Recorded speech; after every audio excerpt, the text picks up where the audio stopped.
The accident wasn't loud, it was cruel in its quietness. A moment of looking down at a phone, a curve taken just a little too wide, and a screech that barely registered before the impact. Emily, a 26-year-old art teacher with a love for hiking and photography, woke up in a sterile hospital room with half her body refusing to respond. Her legs were gone, not in the physical sense, but in the terrifying way that meant they might as well be. The doctors called it a complete spinal injury. Irreversible, permanent, unforgiving. The first weeks blurred into each other. Family came and went. Friends cried at her bedside, promising they'd be there through it all, but over time their visits thinned out like the pages of a worn book. She didn't blame them. There's only so long people can orbit around someone whose world has come to a halt. It was at the rehabilitation center, quiet, overly sanitized, full of faded posters with inspirational quotes, that she met him. He wasn't wearing a lab coat or speaking in soft clinical tones. He was mopping the hallway with slow, even strokes, an old Walkman clipped to his belt and a half-faded hoodie with a child sticker on it. He wasn't the kind of person you'd expect to make a difference in your life. He was just there, background noise in the world of doctors, nurses, and therapists. But something about him stood out. Maybe it was the way he hummed softly to old jazz tunes as he worked. Or maybe it was the way he always looked everyone in the eye, like they mattered, regardless of their condition, badge, or role. The first time they actually spoke, it wasn't about anything profound. She had dropped her water bottle while trying to maneuver it from her tray to her lap, and it rolled out into the hallway. He was there instantly, bending down with a quiet grunt and picking it up. "Not easy with wheels, huh?" he said with a crooked smile, handing it to her. His voice was rough, like gravel underfoot, but warm. She chuckled, not because it was funny, but because it had been days since anyone spoke to her like a regular human being. Everyone was either apologizing for her condition or trying too hard to act like nothing was wrong. "Not exactly a fan of the new ride," she replied dryly, glancing down at the wheelchair. He nodded, tapping the handle. "Gets you around, for now. But wheels are temporary. Don't let anyone convince you otherwise." That line stuck with her longer than it should have. Temporary. The doctors had been very clear. There was no going back. Her spine was severed. Her body had stopped listening. Her future, as far as they told her, was a flat line, no upward movement, no surprises. Still, the janitor, James, as she later learned, kept showing up. Not in a forced way. Just around, mopping, sweeping, fixing small things. But always nearby. And when she needed a smile, a sarcastic comment, or just silence with someone who wasn't paid to pretend, he was there. Days turned to weeks, and she started looking for him in the background. The therapists came and went with their routines and exercises, most of which made her feel like a broken doll. But James had a way of making her forget for a moment. He told stories, not about himself, not yet, but about the people he'd met, the odd things he'd seen at the hospital. He had a talent for finding humor in places most people ignored. One day, while she was parked by the vending machine trying to decide between pretending to want a snack and just sitting there, he walked by with a clipboard in his hand. He paused. "You believe in second chances?" he asked, seemingly out of nowhere. She blinked. "What, like, spiritual second chances?" He shrugged. "Any kind. Physical, spiritual, life throwing you a curveball and then suddenly handing you a bat." It was such a strange metaphor that she laughed before she could stop herself. "I don't know," she replied. "I think my bat's broken." James nodded thoughtfully. "Maybe, or maybe no one taught you how to swing yet." That's how their conversation started to shift. Less about the little jokes, and more about her. About him, about the weight that they both carried without talking about it directly. It took nearly a month for her to learn he was a single father. His daughter, Alina, was born with cerebral palsy. She'd never walked. Doctors had told him early on to prepare for a lifetime of care. But James hadn't accepted that. Not then, not now. He had worked nights for years. Janitorial jobs, handyman gigs, anything that paid. He had no college degree, but he had a habit of reading manuals, watching online lectures, and filling notebooks with sketches and ideas. His garage was a mess of parts, wires, motors, and trial and error attempts to build something, a frame, a harness, something wearable. Something that moved. "I'm not a doctor," he said one night as they sat outside near the rehab center's side in trance, her chair turned slightly toward the setting sun. "And I'm not a genius. But I made a promise. To my daughter. That she'd walk someday. Emily didn't know what to say. She wanted to believe him. Wanted to latch onto the raw conviction in his voice. But the realism in her bones, the one carved by hospital diagnoses and sterile MRIs, told her this was impossible. Sweet, noble, but impossible. You think love can fix nerves? She asked, trying not to sound cynical. James shook his head slowly. No, but love can build machines. And machines can carry dreams. He was full of lines like that. The kind that sounded like poetry if you were hopeful, and like delusion if you weren't. And Emily, well, she wasn't sure where she landed. Still, she found herself asking about his daughter more and more. He showed her a picture one day. Alina was about 8, big eyes, a mischievous smile, and braces on her legs. She's got more fire than me, he said with pride. I'm just trying to build her a match to light the way. It became impossible not to care. This man, who smelled of bleach and oil, who pushed brooms by day and studied anatomy books by night, was carrying more than most people ever would, and doing it with a quiet kind of grace. Emily found herself thinking about walking again, not as a fantasy, but as a question. What if the doctors were wrong? What if James wasn't crazy? He never pushed her, never sold her a dream. But he started leaving scraps of ideas.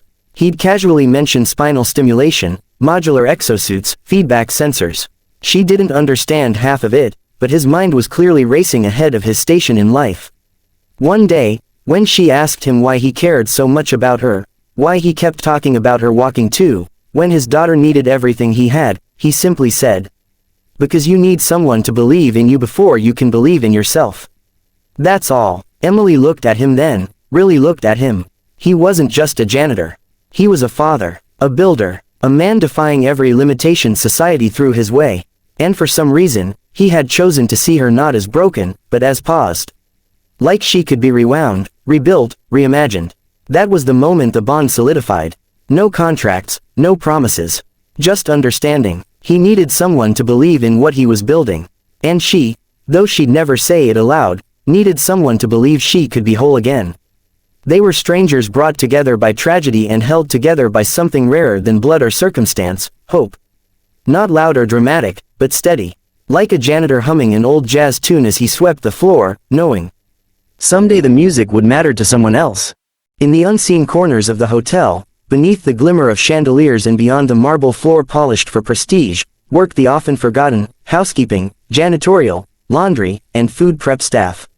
Among them was Tiana, a 26-year-old black maid whose presence, much like that of the wealthy Japanese woman, went unnoticed by most guests and staff alike. She had been working at the Miramar Hotel for 2 years, moving up from laundry duty to cleaning suites, and occasionally covering room service when short-staffed. Her job was considered basic. She didn't wear a suit or manage accounts, but she carried herself with a quiet dignity and a mind that absorbed the world around her. Tiana had a habit that set her apart. In her pocket, she always carried 2 things, a worn notebook with phrases from different languages, and a second-hand digital translator she bought at a thrift store. She'd grown up in a multilingual neighborhood where Haitian Creole mixed with Spanish, English, and Tagalog. Her fascination with language came not just from curiosity, but survival. Her mother, who had once worked 3 jobs, had drilled into her the idea that understanding people was power. Tiana believed language was more than just communication, it was respect. It was saying, "I see you," in someone else's world. In high school, she'd taken Japanese by accident, placed in the class because Spanish was full. But the language stuck with her. The structure, the precision, the culture behind the words, it fascinated her. While her classmates memorized scripts to pass, she stayed after class, reading about Japanese customs, watching NHK documentaries, listening to enka music while cleaning her room. Even after graduating, she kept up the habit, using YouTube and language apps between shifts. At the hotel, she rarely had a chance to use this knowledge. Most international guests spoke English or came with interpreters. So when she first saw the Japanese woman alone in the hallway, struggling to unlock her door with an old-style keycard, Tiana's instincts kicked in, not just as a maid, but as someone attuned to people's discomfort. She didn't rush over. She observed first, noticing the woman's face tighten with confusion, the polite but firm way she turned down help from a passing bellboy who barely looked her in the eye. The woman bowed slightly, murmuring something too softly for him to hear. He shrugged and walked off. Tiana, watching from her cleaning cart, felt a wave of secondhand shame. Not for the woman, but for the world around her. After a moment, Tiana approached gently, stopping a few feet away to avoid startling her. Then, carefully, she said the phrase she'd rehearsed 100 times but never used aloud. Her pronunciation wasn't perfect, but it was close enough. The woman turned, eyes wide, not with fear or offense, but genuine surprise. Her expression softened, and she nodded once, saying, "Arigato," with warmth. Tiana helped with the keycard and, without pressing further, offered another sentence. She wasn't fluent, but she knew enough to navigate. That single moment sparked a connection, a shared recognition between two people often dismissed for different reasons, but both carrying more than met the eye. Over the next few days, the woman, who introduced herself quietly as Kiko-san, began to request small services from Tiana. Not out of entitlement, but comfort. Tiana would bring her breakfast, help tidy her suite more thoroughly than the rushed staff usually did, and occasionally accompany her during walks through the hotel's conservatory. In return, Kiko would speak slowly, teaching her a new phrase here or correcting a subtle mispronunciation there. Tiana didn't ask questions about her wealth or purpose. She wasn't interested in gossip. What struck her more was Kiko's politeness, her awareness of space, the deliberate way she moved through the world. They communicated through bits of Japanese, broken English, and a shared sense of mutual regard.